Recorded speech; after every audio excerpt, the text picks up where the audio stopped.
Not your average tabletop. Woohoo! Welcome back to Not Your Average Tabletop. I'm Zach. I'm Mac. And I'm Pepper. And for today's Stone Timber video, we're going to be kind of a grand finale of all things, talking about ranking our top 13 Stonemaier games, which is all of them currently. Our top 13 out of 13. It has been announced at this point that there's a 14th Smitten kind of pocket-sized game. But we have not played that yet, so that is not included in our current list or rankings. And there are a few more kind of in the works that you at least can see kind of the progress that they've made for a few new releases in the upcoming years. So we'll have to update eventually when those come out. Right. Right now, they're just code names to us. But yeah, so we'll get right to it. You could maybe tell our thoughts if you've followed us through the whole month of September. We've been releasing Stonemaier content every day, so we've done reviews on pretty much all the games as well. So you could maybe piece together kind of how we'll rank them all. But I'd say overall, I think even my lowest one, I still like a decent amount. So, but yeah, once you get to the higher ones, it's tough. All out brawl. So we can start with number 13 for all of our lists. So I'm going to have to start. Unless for some reason you think you shouldn't. No. I can definitely start. And I will start with My Little Scythe. So this one is probably the lowest ranked one just because there's one later on my list that I like a little bit better, Scythe. Spoilers, my gosh. Number 12. I don't think that this one does enough for me. It still feels like it's got pieces of Scythe, and it is obviously quite a bit shorter. But if I'm going to want either a shorter game or a shorter game, I'll probably pick something else. If I want the Scythe experience, I would pick Scythe itself. So I just don't see many times I'm going to pick this one, comparatively to some of the other Stonemaier games. But I think it kind of depends who you're going to be playing this with, what type of audience, because I think it is a different audience than kind of a lot of their other games. This one's more probably for families with kids and stuff, which we don't have, so it's just a probably dog. Right. And Cookie has not learned how to play the game yet, so Although maybe she once would she eat does, the pies. she would eat the pies if she got the chance. Yeah. But yeah, that's my number 13. All right. I think it's just one that wasn't necessarily for me. Okay. Yeah, I will just join you here. My number 13 is My Little Scythe Wow. as well. Twins. Which, on the first play, it's a beautiful looking game. So and most Stonemaier games are. And it does bring a little bit of that Scythe feel to an easier, quicker game. But I just don't think it's quite has enough for me to really want to keep coming back to it. And kind of having played both that and Scythe recently this month for Stone Timber, it just kind of made the choice pretty clear as to which I'd prefer. When I hadn't played My Little Scythe, I wasn't sure. I thought maybe that would be the one I would prefer, but just didn't end up being that way.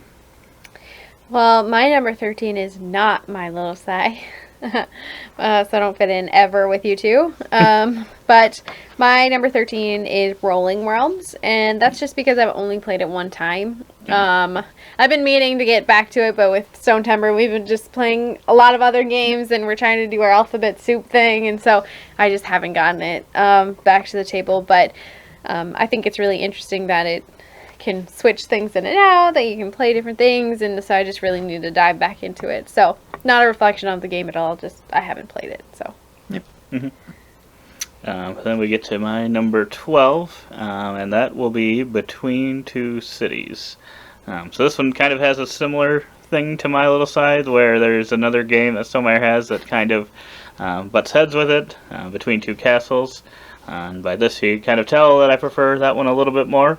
I kind of like that theme a little bit more, and we learned a little bit of German in high school, went on a German trip, and kind of know a little bit about the Mad King, so it's kind of a little nostalgia type feel for that one as opposed to Between Two Cities, and that one to me kind of has the industrial type feel almost, and I typically like that in board games, but I think just a lot of other ones that I prefer to this one, and then I get my kind of between two games from Between Two Castles personally. But there is a new essential edition of this one that includes the expansion, which is one of them that we don't have the expansion for.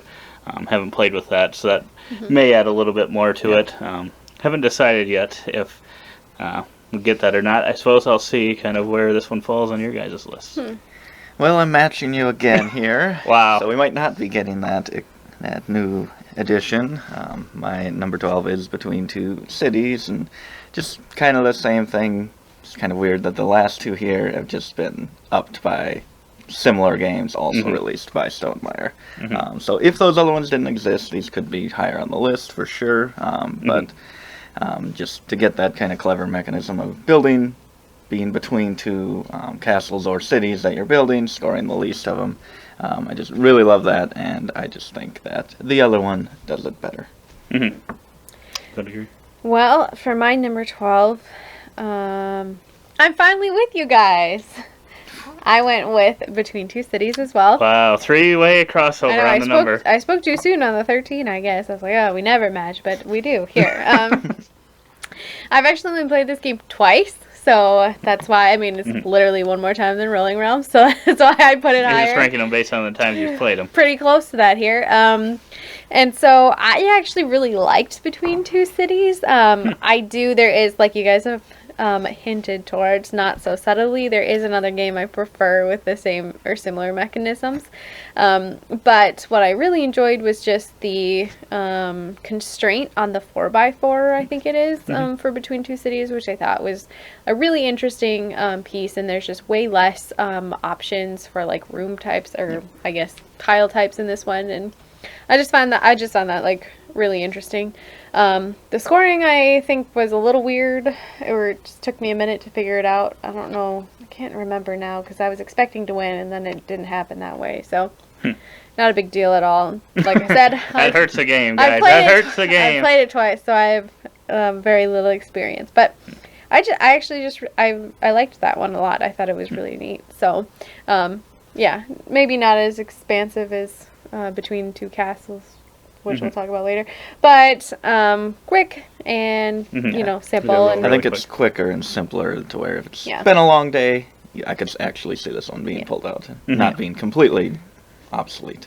Right. Maybe easier with less players, I'm thinking, but I don't know if you don't have as many. Yeah, maybe. I think it'd probably be the same for both of them, but all right, maybe. I'll take your word for it. I played it twice. But yeah, I do like the fact that it does have that kind of King Domino type constraint of, well, I think King Domino is 5x5, right? But this one, 4x4, correcting himself. Similar. It's like, I can't let that I do like that. They're gonna come for me. They're gonna come for me in the comments. They're gonna come for me. No, King Domino is a 5x5, or a 7x7 if you play two players. Variant if you play two players, 7x7. Yes. But yeah, so then we'll get to my next one, my number 11. And this one is, I don't know if either of you will agree with this one, but I'm coming with Euphoria. So this one we've played a few more times, I think, this year than probably doubled or whatever my plays from the last year's combined. Yeah. But yeah, it's a worker placement one, which is typically, dice placement, which is typically something that I would really, really like. But this one, I don't know, there's just something about it that doesn't click on the same levels as some other worker placements that we have that I really, really love.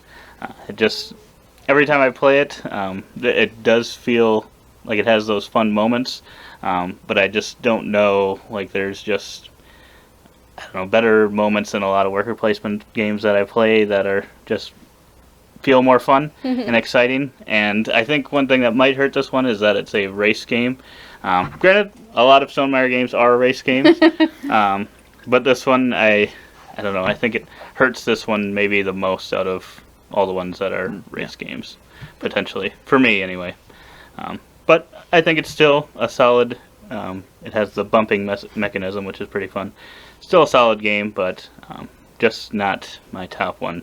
But I really do like a lot of the Stonemaier games, so it's not too surprising that some of them are going to have to be lower than the others. So. Yeah, there's just like a huge chunk of games. After like maybe the top 3, I'm like, I think all of these deserve like the 4th spot. And just tough decisions have to be made. Right. Yeah, it kind of just comes down to kind of when I'm making the list. Yeah. Maybe if I'd had a really good play of, Euphoria right before, it could have been up a few spots. Yep. So my number 11, we're parting ways now, going our separate ways. And I think quite a bit with this one. My 11 is Scythe. So prefer it over my little Scythe, but still not a game that I'm in love with. But we did play it again lately, which, I mean, I kind of avoided playing this one quite a bit for the past year or two. But when we got back to it, it is really neat, just kind of that top action, bottom action player boards. And I really like the kind of scoring, bumping up that track to multiply all the different kind of resource or spaces you control. And your stars and your resources. Yep. It's really cool, but still I don't feel like I'm very efficient at the game. And it's not a great feeling. Especially playing against you guys who have played it a lot more than me and definitely have a better grasp of the game. Just don't quite feel comfortable playing it yet, but once I get there, I think this could climb a little bit. Needs it on a 10 by 10. Yes. Well, I'm finally going to... Well, we can agree that you may be wrong on that one, but... Wow. All right, well, but that is your thoughts. Yeah. He's allowed to have an opinion. But you aren't, Maggie, so you better not say Scythe. We have I'll a definitive stop ranking it. and Pepper's thoughts. There we go. All right, so my number 11, I'm jumping back down to be with you boys, and that is My Little Sigh. I don't think I really need to say a whole lot more about it other than what you guys covered. I feel the same. I have played this game 3 times, so that's kind of why I ranked it there, because I was like, well, I played it one more time.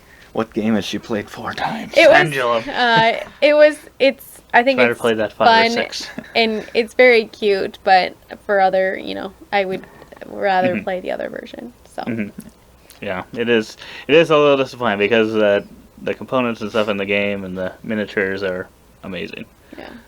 I think it's, it's great, and I think it serves a certain population, but, for us, we're not that population. Yeah, it's interesting. The first play that I had of it was like, oh, that was a really good, smooth gameplay. And then we filmed one, which you can go check out. Chaos. And it was chaos and just like battle after battle after battle. Like right at my starting spot. So it just kept re-triggering. And I was like, okay, maybe this wasn't as smooth of a game as I thought it was. Right. I think that one was just maybe an anomaly? I don't know. Yeah, it's hard to know. Yeah. But...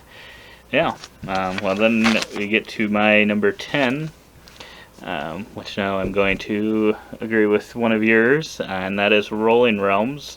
I do like this one quite a bit. I've probably played this one the most out of all of us, just based on playing through the miniature golf solo game of it. That actually took a long time, a lot longer than I thought it would, because at first I was like, the score thing, I think, only had like 3 or 4 times that you'd play through it and then you can print it off or something like that. I was like, well, that's dumb. Because I think in my head I assumed that it was going to take maybe a couple hours or something, but I don't even remember how long it took. It took you a while. It was quite a while because it was over. I'd play it for probably an hour or half an hour to an hour at a time, and it took me several nights to do it. But Maybe that was when right. that was also when I think I just pretty much went straight into doing that. So maybe I wasn't playing it right, and I didn't know the different realms as well. So that might have been why as well. But yeah, I really like that this one has kind of endless possibilities of realms that can be added. So I could see this one maybe climbing up, and like I said, this one kind of like probably Euphoria. If I had a couple good plays of it. It could probably go up because I'd say this portion of my list, kind of like maybe you were saying, is kind of could be kind of constantly in flux just based on what I'm feeling at the time. This one is outside of those solo plays. I haven't played it too much, so I'd be interested to do that. But this is one that you can play in a very short amount of time as well. May have gone our separate ways, but in the end, we always come back together. My number 10 is Rolling Realms. Ooh. You too. So, yeah, I just barely get to talk about these games because I'm following you, but, yeah. Gotta be a The next time you match with me, you go, ah! Not so fast. You got to talk about Psy. That's true. Got to talk about it first and trash it. It's all people will remember. It's all they'll remember. They're not gonna get it. You have to get to the end where you hear my thoughts. The end. Oh, my. But yeah, it's just so I love the expandability of it. Just any game ever can be a realm. Probably not going to be every game ever, but you can think of your favorite games possibly getting their own realms and what that could be. But on the negative, I just think kind of the resource management part of the game just gets a little too complicated, and especially kind of the pumpkins and adding a die and being able to place it into a realm that you've already placed. When usually you can't do that, it's just kind of hard to remember a bunch of the little details for a game that should be really simple. But, still really fun. Well, my number 10, I think we're on. I feel like I got into like the next like 4 or 5, and I was like, they could be anywhere depending on how recent play is, what my mood is. I don't know. So like, I don't know how to rank these because, like you said, and if you watched our top 50 videos this year, plug, you'll see that I have a lot of Stonemaier games on my top 50, and so these are very hard. Spoiler alert, she had the most of all of us. I did. So check out our stats video. So I feel like I feel like I have the hardest job here at the table because I really do enjoy a lot of these, and so I struggled with this one, but I think we're gonna have to go with Pendulum for my number 10. That's right. It was right. So how many plays of this did you have? 5? Who knows? I've definitely gotten more than 6 or 7 in there. Okay. I've got to say it's got to be close to 10, but I could be wrong about that. So I like this game. It's just really so different than anything else that I've ever played. You got your timers, you got your chaos, you've got your cards. I dip it down a little just because the theme isn't like super there, and the replayability is just, it's good, but I wouldn't say this is one that I'm like begging to bring out a lot because it is pretty similar. You can vary, your player and kind of what you're getting and stuff, which is great, but I don't think it's as replayable as some of his other games, and so I think that's why I just was like, probably put it here. But I always just have so much fun when I play Pendulum, like laughing and like trying to figure it out. The puzzle, there's definitely some cheating that was not intended. So the puzzle of it can be super fun and stuff. And so it is just a really interesting play. And so it's like, I don't know, how do you rank those outliers? Yeah. But it's a great game. But my number 10. Nice. Well, my number 9 is also Pendulum. Pepper, are you going to stop me? I am going to stop you. My number 9 is also Pendulum. Wow. But yeah, it's just, I'd say my number 9 through number 5, those are the ones that can just really go in any position based on the day. But this one is just so different, like you said, from any other game. It's so chaotic, and while it may feel samey from game to game, if you did play like back to back to back or something like that, but it's so different from every other game that then it is replayable to me. Yeah. Yeah, I would agree with that, because this is one that it's one of them that I wouldn't probably play back to back, because it seems to bring me enjoyment in a way different than a lot of other board games. It's more of like the figuring out the puzzle, and then after that being like, okay, now we can play a game for that other type of fun of just trying to, play through the game or whatever. Whereas, yeah, this one feels more like, okay, I got to get this, I got to get this, I got to get this, I got to get this, and you're also trying to do it very quickly. So, but yeah, like you said, it's kind of the only one we have like that in our collection. So the fact that it is different kind of gets it to the table. The feel every at now the and then. table just is so different, especially like when the timers, everyone's just kind of sitting there waiting to be able to flip a timer. It's like, when's it going? When's it going? Is that timer going to go before the other one? I need it to go so I can move that worker over there quick. Yep. But Exactly. All right, well, to you. back to me. So my number 9, I think we're on, right? My number 9 is Euphoria. And I could not disagree more with Zach. I love the race aspect of this game. I think I've played it like 3 or 4 times now. And I think that it has potential to go a little higher on the list in time. Or maybe it's just the novelty of it because I did learn it this year. So it's pretty new to me. But I just really, for some reason, this works with my brain. Like, I understand, like, the worker placement, the resource management. Like, I wouldn't say I'm great at it, but I can hold my own at the table. Like, I'm not, like, 6 stars behind everybody else. And I think that is just because some of them are easier, you know, some of those stars are a little bit easier to get than others, and kind of, you know, pieces like that. So I probably talk about this more in our Euphoria videos. If you haven't watched those, go check those out and you can really hone in on what I like about that. I think, yeah, they're just a little like nitpicky things that I'm like, meh, but we'll see how Euphoria holds up over time now that I know how to play it, and we'll ask to have it to the table more often, I think. Nice. We'll see where Jesse eventually has it. But then we'll get to your favorite number. 8. Number 8. And for my number 8, it will be Between Two Castles of Mad King Ludwig. Wow. Which kind of surprised me. I really thought that this one would be higher for me, and yeah, that surprised me too. That it's, spoiler alert, not been in your top 50 for the past 2 years. I thought that was a game that you loved. That's like your really party game. You're like, this is a party game, and it's the best one. It is a party game, and I do really love it. But yeah, I think some of the other ones just played more recently and liked those plays of them, so it kind of just pushed this one down. But I really love this one. I mean, I would say at this point there was probably a little bit of a split for me between Pendulum and this.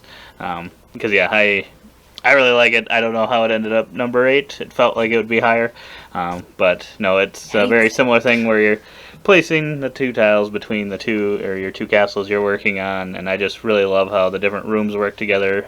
We got the expansion for it, and those new rooms are also really cool. Also, I like the variant with that too. That we played like our own castle or something. Yeah, with that expansion they added kind of some new variants for kind of 2 player counts or lower player counts, I think, and then kind of solo stuff. I don't know if you've checked those out. I did. I have played that. Okay, so, but yeah, I really like that. You can check out, as we've said, we've had videos on all this stuff. You can check out our video on our favorite rooms from this game, if you want to check that out, or let us know what type of rooms you would put in your castle. It's your turn. Oh, my number 8 is Euphoria. Hey! Couldn't disagree with Zach more. I love the race aspect to this game. But yeah, it's... We know what's up. There's just something so satisfying about just trying to get your 10 stars out there. Yep. So wait a minute. It's not like Scythe. Wait, It's what were you gonna different. say? Architects apparently has fallen like a rock for you. That's not because supposed it's to a be race game with worker placement. It's a race game if you Now you It's have a to race answer game for with yourself. other things that You really have to want answer for explore. yourself. There's other things I want to explore in Architects, and I don't get to because it's a race. Okay. This one is all about the race, getting your 10 stars out there. There's nothing to explore in this game. You go and get those dang That's what it's stars. all about. There's the not, stars. though. There really isn't. It is all about the stars. It is. And most of the action gets you stars. Yeah. And Whereas Architects does not. yeah, and I love it. There are no stars in Architects. Yes, They're I the know. same thing. They're the same thing. But they're not getting you points, and Yeah. stars are points. Yeah. Essentially, you know. Yeah. and like Scythe, you get your stars out there. This It's like, just oh, this a is great. Stonemaier one. But that just triggers That's the true. end of the game. This wins you the game. Yeah. I like it True. a lot more for that. Okay. That's fair, but you're wrong. Everybody. I'm like scared they're gonna hop over the table at each other. That's why you Calm always down. have to sit in the middle, Maggie. I know. Get heated. Yeah. This could be the end of the nacho. Wow. Just turn this into a soap opera. My Don't number make me get 8. risky chicken. Wow. If you understood that reference, No one understands that reference except the three of us. Oh boy. Okay, so my number 8 is Charterstone, and probably not a whole lot you can say about Charterstone because it is a legacy game, and so I don't want to give you any spoilers. We have videos on them, and we have one that details some of our stuff with a little bit without spoilers and then with spoilers, so go check that out. But I will just suffice to say that it is a very neat worker placement legacy game. Bit of a race. A bit of a race. It was intriguing and fun to play in a group. oh boy, that's the spoiler, Mac. I know. Fun to play in a group. Shoosh. My lucky number 7 is also Charterstone. Yes, Also, mine was 8. I know, but you were just done talking about it. All right, so all right, I figured I better bring it up. All right. I'll let you Yeah, have and it. this one is one I think that will likely, it could be at its peak. We'll have to see how often we actually play with the new board. I don't know. We got the recharge back. We did get the recharge pack, so that could help it too. But I don't know for sure how this one will go now that we've completed the campaign, but the campaign has been really solid. So yeah, I've really enjoyed what it had to offer, and there were some unique things in there that I found to be really cool. So Yes. My number 7 is also Charterstone. Wow, you too. It's like you planned this. We definitely did not. wow, you agree with all that? I agree with all of that. You even got to enjoy one of those things that we all found very interesting. Yes. Well, at least I found it interesting. I won't speak for Michaela. I got something real I special in the honestly game. didn't really even understand that. Boo hoo. Light the candle. Let's go, boys. Wow. All right. You're up, Mac. Number 7. You're number 7, Maggie. Come on. Number 7. Light this thing up. All right. Number 7 is Oh boy. Oh, she can't. I'm gonna get in decide. trouble for the next one. Wingspan. Don't hit me. Okay. I know you wouldn't hit me. Because I had you saying, "Don't hate me." Oh yeah. And I was like, "Well, that too. Please don't do that. Not even top 5. Wingspan. It's a great game. The engine building of it is really neat. We had a recent playthrough of it, and I really enjoyed it. And it was just the base game, and so I'm wondering if I'm maybe just not a little bit intimidated by the Oceania expansion, maybe. But I really enjoyed my recent playthrough of Wingspan, and I was like, yeah, it's great. I should play it more with Zach. I just am not super great at this puzzle, and so I think that's just kind of why it's like, yeah. No matter what cards I'm giving, I can't make it work half the time. But, it is what it is. It is a great, card system, which I'm really, really, really loving card based games more recently, within, the last year. I think that's become, my niche. And so, yeah, it's a great game. I'm sure you'll hear more about it. It's super neat. It's amazingly designed, produced, everything is great. So it's a great game. Mm-hmm. Eggs, birds. Well, now I'm gonna get hit after this one. Yeah, I know. My number 6 is Red Rising. It's so rude. Oh my god. It's so rude. So rude. He's like, this was my number 2, but Yeah. I just moved it down. It was Get my rid of number it. 2, and then we've played it He's like, about 20 times in the last 3 months. No. I knew. It's probably our most played Stonemaier game this year. I knew you were upset Um, by that. I don't know. I think it's actually helped it. It probably would have been below both Charterstone and Between Two Castles without it. But I think it's surprised it also was hurting between- it from oh, being. I think it's also hurting it from being much higher. Currently, just because I've kind of a little played out on it a little bit, but I do like that I have played that much and still appreciate it and like all the card combos and still have different unique things come up every single time. And I really like the production of it. By that I probably mostly mean the cards are really great. I love the size they use, the different colors that they use. I think they all look really nice. The rest of the stuff is solid, I guess. With the we originally got the collector's edition, but had to get some new painted cubes and stuff. But overall, I think it all comes together pretty well. But no, I really like the combinations you can get. Well, I just appreciate it's in the top half and that you do somewhat enjoy it. Oh shoot, I made a mistake. Since I force you to play it so very often. You don't force me. I know. My number 6.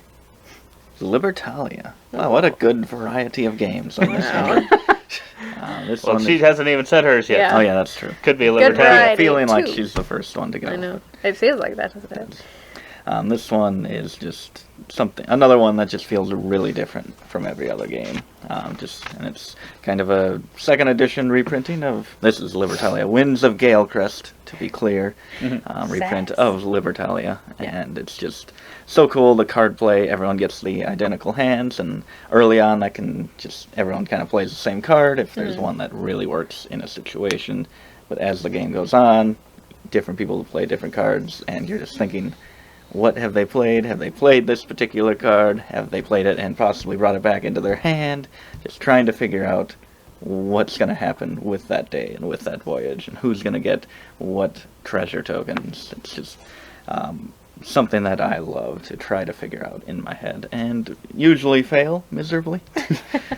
And the production is great with those little kind of Azul tokens, and the doubloons that we upgraded and got the metal doubloons are just fantastic. Solid. Just great game.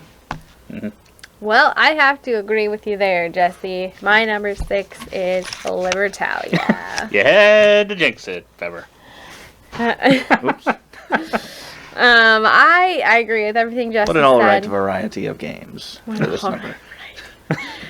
I agree with everything Jesse said. I really enjoy the puzzle of it. I think it's so cool how you start with the same hand and how that can vary about what's played and when played, and just kind of everyone's different take on the same set of cards, and then how that can kind of trickle out, ripple into these other ones. And I really just enjoy, I'm not really a outthink your opponent kind of girl, but when you're playing with people that you live with, spend all your time with, and know very well, it makes play the player very interesting on this. So it makes me wonder if I'd like this game if I played it against a open book of strangers. Oh. But, because that just throws a whole wrench at that plan. But overall, I just think it's really unique to see, oh, he used it that card that way. I never would have thought to flip the idea on that card. And I just think that's really cool, and I love building off of like what I've seen others do and maybe use that in the future, and maybe think, how can I flip the use of this card, or how can I, and so I think it's just really neat. Yeah. I've got it ranked just one higher at Libertalia, Winds of Galecrest, number 5. I agree with everything you guys say. I think that reputation track is what really makes the game really work, because knowing kind of where your card's going to end up if you all play the same thing, especially initially when you all have the same starting hand, I feel like you can start getting the same ideas with that. So then you're like, okay, so this is the ideal card for this person to play. So since I have either higher or lower reputation, I should probably play this card in this situation. But then sometimes they don't play what you thought they were going to. And I really love that, and I think it really works in this game. I typically am not the biggest fan of take that games, and there is some of that in here. Sometimes it can feel like you kind of just are in the wrong place at the wrong time, and nothing is flowing, and then it can feel bad. But overall, I don't think it's usually too bad. It's not like it's ever like, oh, pick on one player over and over and over.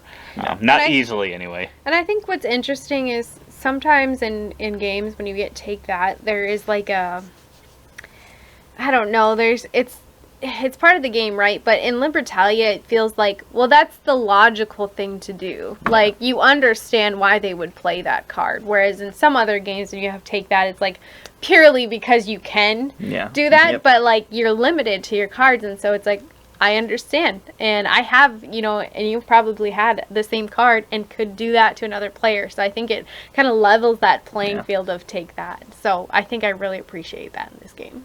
Mm-hmm. Yeah. Yeah. That's why I have it one higher than you guys. Oh, Because of that great point. I'm sure you would. Where he takes his pride in things. My number 5 is Between Two Castles of Mad King Ludwig. I didn't... Ludwig. So this, like 9 to 5 here. 9 to 5. This group of games, I didn't think this one would actually top them. But currently it does. This is probably the most recent I've played of them, because I did play this one solo. That solo play! So that could have possibly bumped it up. Did it. But So are you saying you maybe liked that solo variant they have along with that variant that Michaela brought up earlier? Well, Quite I a bit, do, or not really? I do like that variant that she talked of, but if you want to hear my thoughts on the solo variant, you're going to have to go check out my solo mode ranking of all of these games that feature solo modes. Plug, There you go. plug. Check out that video. I didn't even know we shot that video, so. Oh, Well, we you definitely should. have shot Solo. it by now. I definitely don't have other games to try the solo modes of at this moment. Maybe I'll have to cut this out if it never happens. But yeah, I just really love all the variety in tiles, and I love the bonuses that you get when you get a third tile and then a fifth tile of a type, and it's just so satisfying. And the scores, actually, the last few times we played have been really close. Yeah. So it's just always fun, even with like large player counts. The Right. scores can be like, just so tight. Yeah. Really fun. It's great. My number 5 is Psy. So, I love Psy. I am terrible at it, but I love Psy. I'm coming along at it, I think, right? Mhm. I'm getting a little better, maybe. I don't know. But I try really hard. I think for me, like, I enjoy the puzzle of it, even if I'm not the greatest at it. We did play the 10 by 10 last year, but I think it took me until like game 8 or 9 to really catch on to some of these things, and so I think it just gets better with time. There's some kind of obscure rules that you really maybe don't think of if you don't, like, I'm thinking like the combat stuff. I like hardly ever do combat, so it's like in our, I don't know if I'd call it obscure, but well, no, but in my mind I'm like, we just don't happen like, to do a lot of combat. move the peg, do this, move the peg, do this, move the peg, do this, and then there's those peripheral things that happen. And so, like, you can probably, if you watched our playthrough of Psy, you saw a move that I made where I did it a combat, but it would have made more sense for me to do a different combat, but I did not even realize that was an option. And so I think those things are just things that are going to take me time to learn, and I enjoy that puzzle and that learning with that game. It's kind of like, I think I heard it was about chess one time, like, chess can teach you like other things too, and I feel like Psy teaches me to be a better gamer. So And that's why I have it at my number 4. nice. Psy. We're just like one off. I know. I was actually surprised that this one wasn't higher, but I would say Sad these is. top 4 are probably, for me, are kind of all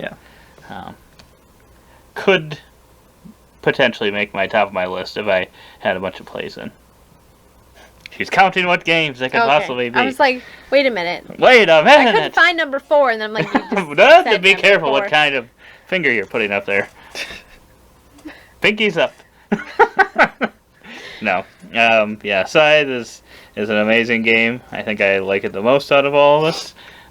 Easily. and I I just don't- ranked at 5. You had it ranked at 9, I don't 8. know if there's that many obscure rules, but there are some things in it that are a little more Yeah. difficult Okay, sometimes. obscure was maybe the incorrect adjective. The timing on some things Yeah. when you're doing combats and encounter tokens and stuff is a little strange sometimes. But overall, I really love the take the top action and do the bottom action, and then combining that board with a different faction every time. It's just cool to try to get it to work for you. And this is one of those that I am willing to, even though it does make the game a lot longer, play this at like a 4 or 5 player count, just because you get a little more interaction and stuff. Yeah.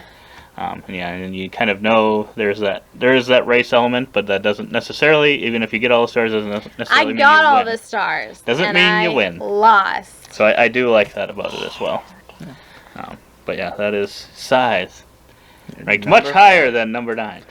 Yeah, Or whatever yours was. It seems like any other list that Scythe would be included in, that'd be easy top 3 for you. But Stonemaier just has so many solid games. Mm-hmm.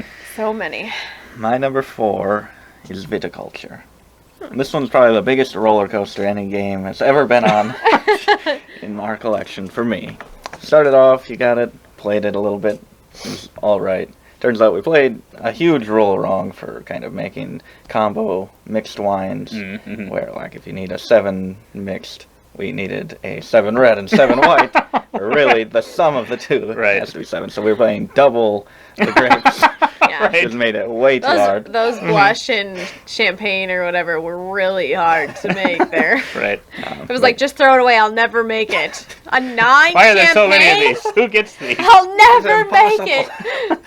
But yeah, once I learned that Or sparkling, I guess they're called. once I learned that was wrong, I was like, okay, this game's actually going to be a lot better if I play it. And then we played it again. Absolutely loved it. Shot up my rankings. And then I had a horrendous solo play where I got 4 points the entire game. And I had forgotten to put the Automa's workers out there even. Oh, so I didn't my have any gosh. obstruction. But just, I could not draw the grapes that I needed. Huh. And I didn't really think to adjust my gameplay to go for other routes to points. So I only got like 4 points. Then it shot down my rankings. Then we got Tuscany, and it was kind of on the downward spiral. So not too excited about Tuscany. But every play since then has just gradually moved it back up. And I'm like, okay, I'll accept a little bit luck of the cards. It still is a really solid game, and the theme comes through. Probably the best farming theme. I know you've said that a couple times in past videos, and probably say it a little later. Best farming theme in a game to me. Mm-hmm. Nice. My number 4 is Between Two Castles of Mad King Ludwig. So I really enjoy this game, and I feel like it's one where I could have equal footing with you two. Some of these games you guys just dominate at, and I just cannot. But this one I feel like I can hold my own just a little bit more. And it's just so cool. Like, choose, room colors, build a castle, work with the person next to you, and kind of don't sabotage the other castle and work with the other person next to you. I just really think this is a really cool way to play a game. Super unique, and just everything about it. I just really love it. I have nothing that I don't like about it. So. And it's 4. It's 4. Okay. I was wondering if this one might get into your top 3 or not. It's really hard to rank these last ones. And really Wingspan hard. 7. Wow. What could be above this? We'll have to see. I'm confused. But yeah, then we get into my top 3. And we've got Viticulture, which is the best farming game I've ever played. The best implementation of a farming game. I have not had the roller coaster you've had. This one has kind of been at the top of my list ever since I got it. It was one of those worker placement games that I'd kind of talked about earlier that I really like. I really love how this one works, where you get limited amount of workers, and you can either use them in the kind of summer season or winter season in the base game, and then Tuscany kind of splits it up even more to all the seasons. But you had to kind of decide, am I going to use them here, or am I going to wait until the latter half of the year to work them, even though I don't know that workers would really get a full half a year off or not. But Other than Migrant. that, They go with that's true. the Seasonal workers. seasonal. So yeah, and then now with the Viticulture World expansion, we've played that twice, and I've really loved the plays of that, and I'm kind of sad. I feel like I've suggested it a couple times and haven't gotten people to play it again, but now that I'm kind of having a feeling of where these are ranking for you guys, maybe I can We get you to did play 3 it. games, haven't we? Two. 2, okay. Trying to pretend we've had more. Sorry. But, Sorry. No, I look forward to continuing to play with the Viticulture World for sure, but I also like just the Viticulture with Tuscany expansion. I think if it was just the Viticulture, it would probably be below Scythe for me. But if it was just the original Essential Edition baseboard, probably wouldn't be enough to get into the top 3 for me. Yeah. My number 3, Red Rising. I disagree. I mean, it doesn't matter how many bowls of porridge we had to try. The production is perfect for me. It's just right. Just right. Those cubes, the colors, you can tell them apart now. They match the card trays, which do tip over from time to time. I think we got to put a little Velcro on the bottom, stick them on this rug we have on the Ooh, table. that's That ingenious. could be a good idea. Still, you get so many cards, you're Do going it to in need the rug multiple moves. trays. Oh, rug move. Now it's too sticky. We can't. Why are those trays on your table? We can't get them off. Just play around them. But yeah, just love trying to build that perfect hand of cards, and which ones you want to keep into your hand, which ones you want to get rid of and use for their abilities, and possibly risk not being able to get them back. Especially in higher player counts, it's like you may never see that card again. But if it's such a great card, maybe other people will pick it up and play it back down, and you will get to get it. And then you'll be tempted to use it again, even though you really want the scoring Roll ability on those it. dice. Just really phenomenal, and the production is phenomenal. All right. Well, my number 3 is Don't say it. Don't say it. Don't say Red Rising. Don't say it. it's Tapestry. I had a really hard time ranking this one because it's been in my top 10, spoiler alert, for quite a few years now. And I think that it's just time for me to face the music that I am just not as good at this game as I would wish. And I think for me that just makes it hard for me to put it above. Honestly, tearing up a little bit. Above my 2, just because, overall the game is amazing to play. I love the puzzle of it. Again, all of these are like some kind of puzzle. I think it's really unique.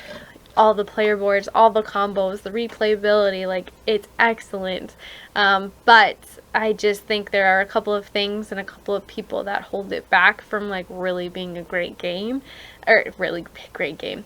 From getting a little bit higher on the listing, because Just because I get the Dystopia card every I single can't game. sit there for 3 hours and lose by 200 points. Like, I cannot do it anymore. It's terrifying to sit down at the table and just know, oh, I'm just going to try this out.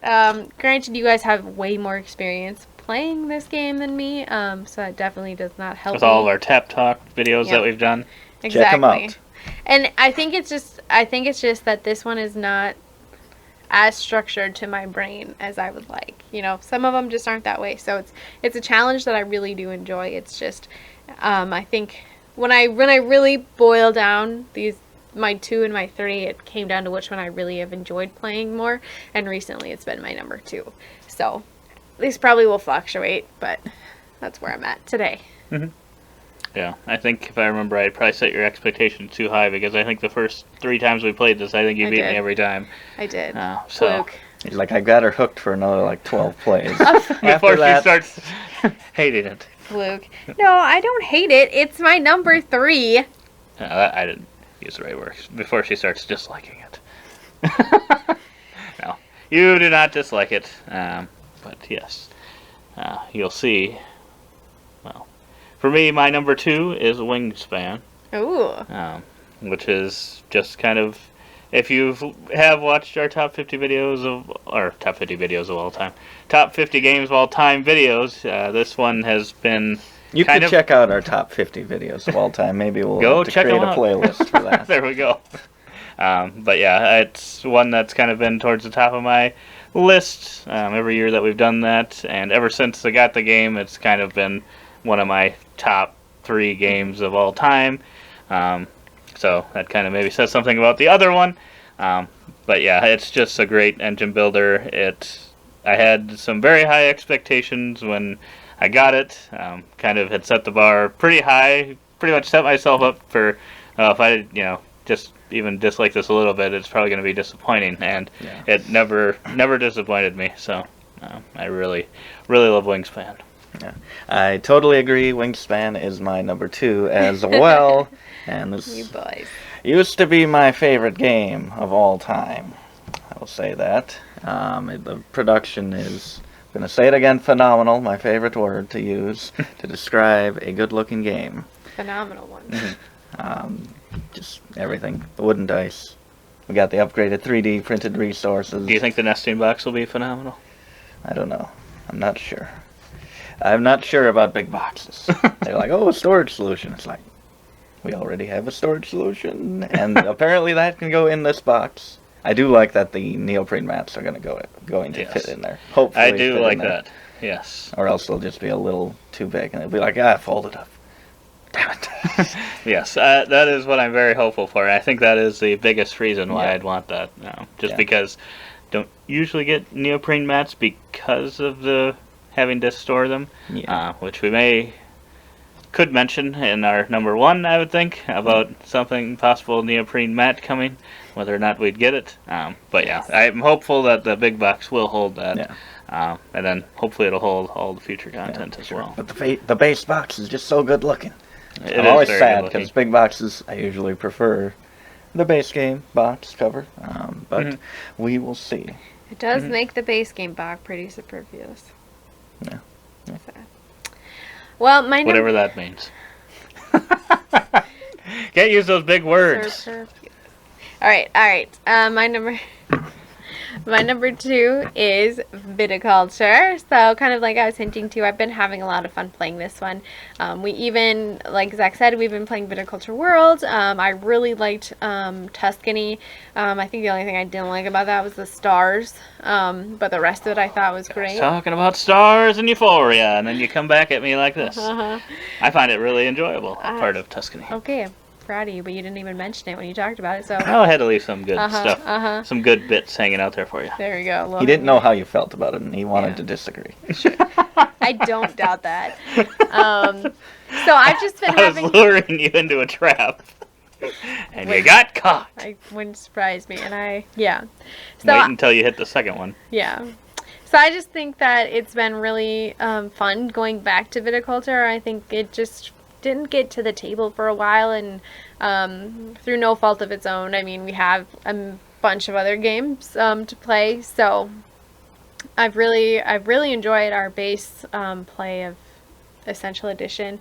I love the Tuscany, and I find Viticulture World, the 2 plays we have done, challenging and pretty exciting, but I really like the cooperative piece of it because it changes, I think, the dynamic of that game.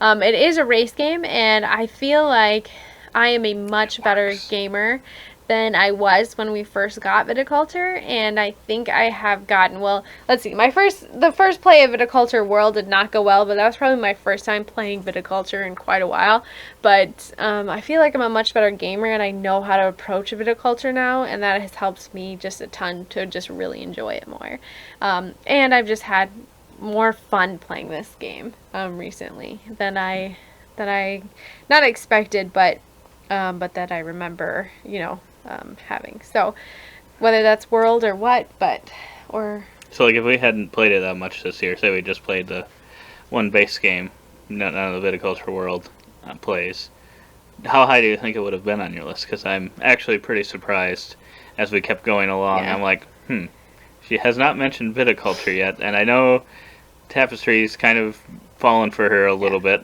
So I was like, is Viticulture going to be her number 2?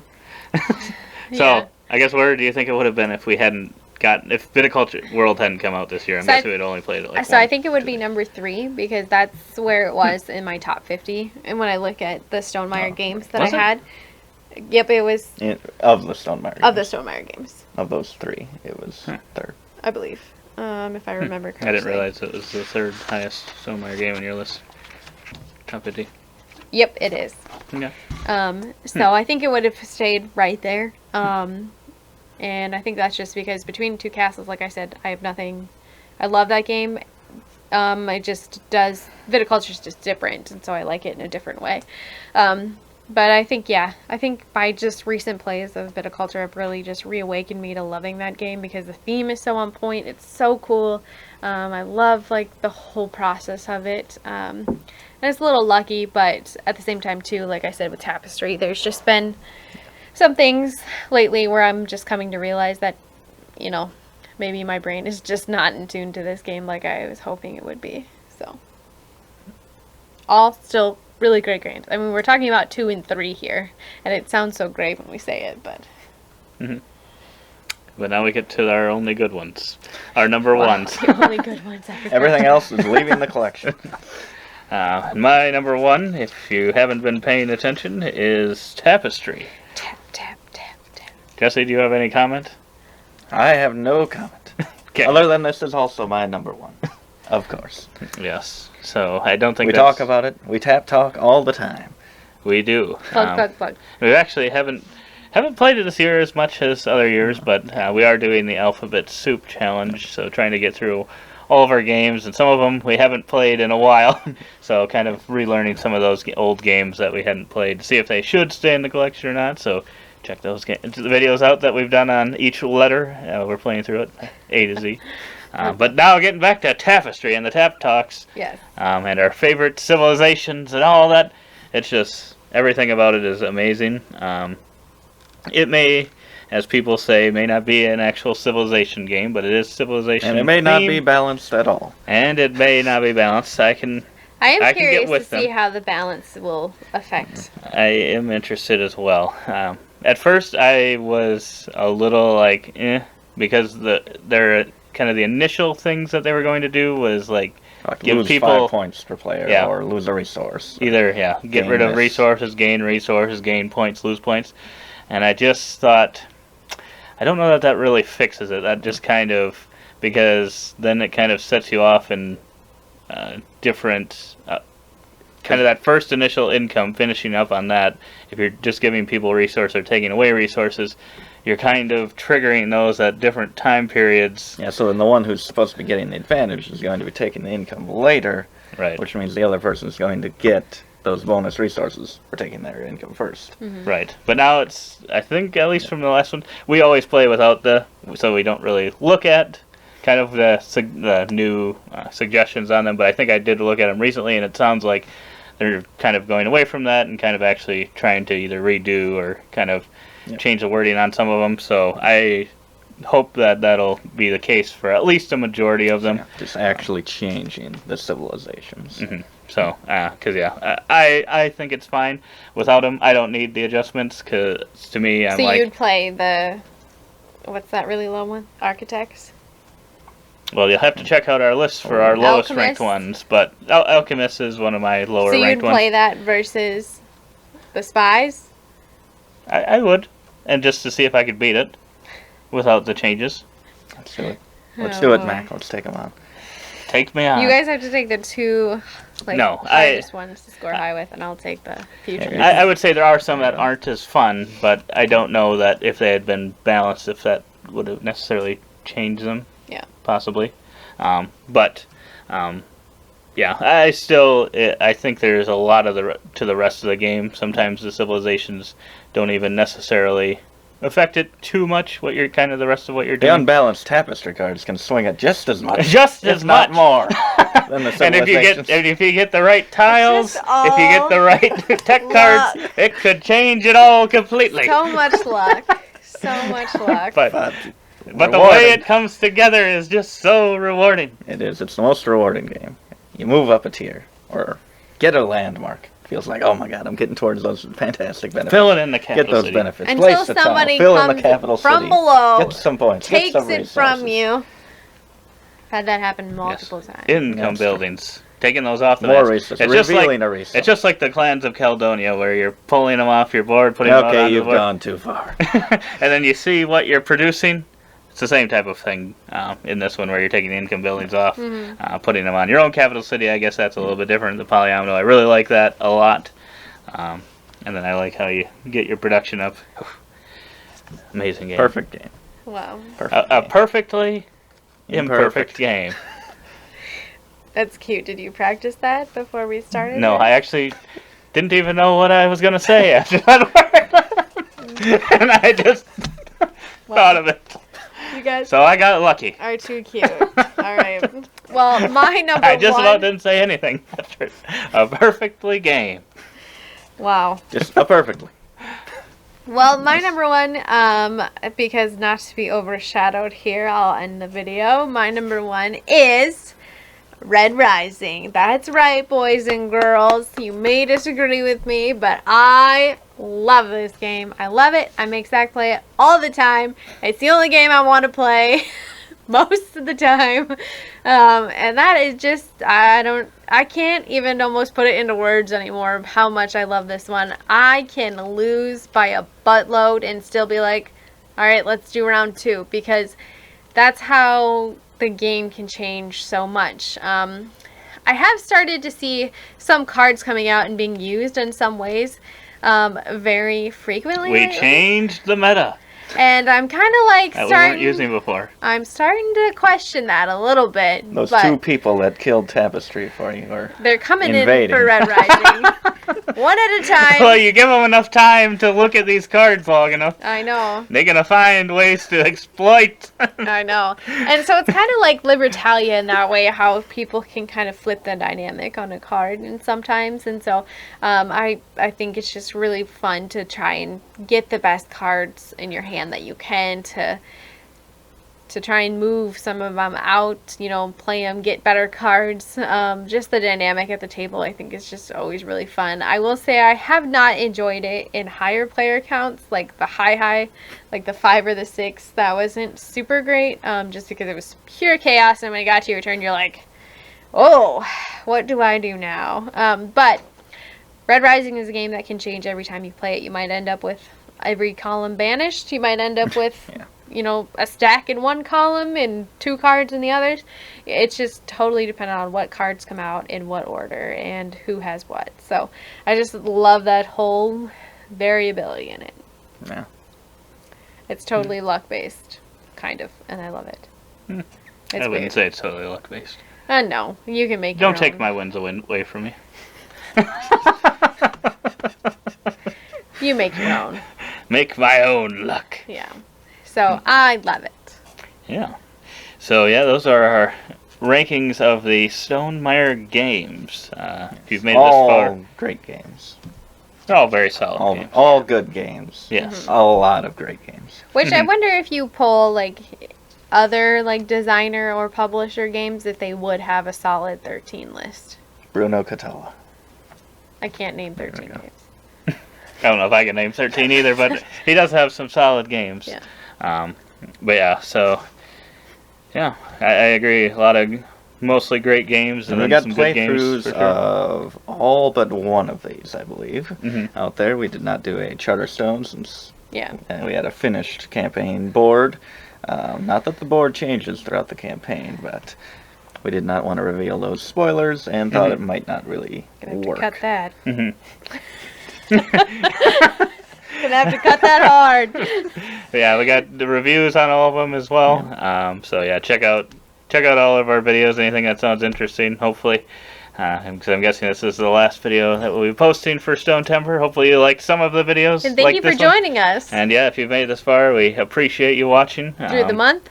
Yeah, through the month. And this let us video. know your ranking of the Stonemaier games you've played.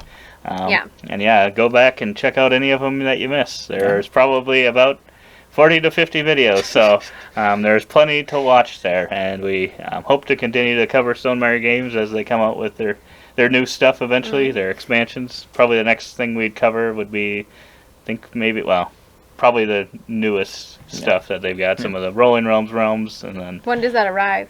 I ordered it this week, but I think it's usually a couple weeks, like a week or so, to kind of get it done. It'll be a little while. That was but a then, trick. I didn't even know if you'd ordered yet, but I was like, wow. But then after that, it'll probably be the I knew Wingspan Big Box and Wingspan Asia, Yeah. and I really look forward to doing that. Yeah. So make sure you subscribe so that you can follow along all that. It's free. So, just a hint there. There you go. And 6 months to do another month-long celebration of 10.5 years of Stonemaier Games. I am not doing No. this again in 6.5 months. Maybe not quite that, but maybe in another 5 years If we'll this see. video gets 1 million likes, I will do 10.5 years of You Stone Temple. heard it here first. We just need, how many, 1 million or 10 million? 1 million. 1 million likes. That's all we are asking for. Pretty small amount, if you ask me. Yeah. Make it happen. Oh my gosh. I mean, all those kids these days getting these million views, million likes. We can do it pretty easily, I think. An hour-long video goes viral. We just need to all create about, I don't know, 300,000 accounts. If you already like this video, just have 5 others like this video. Yes. Tell Yes. your mom, and your tell dad, them to ask 5 others, and then your I send grandma. it to 5 others. Pretty soon the entire world will like this video. Yes. But otherwise, we hope to see you on those other videos, and as always, don't forget to Keep on nibbling. on our content.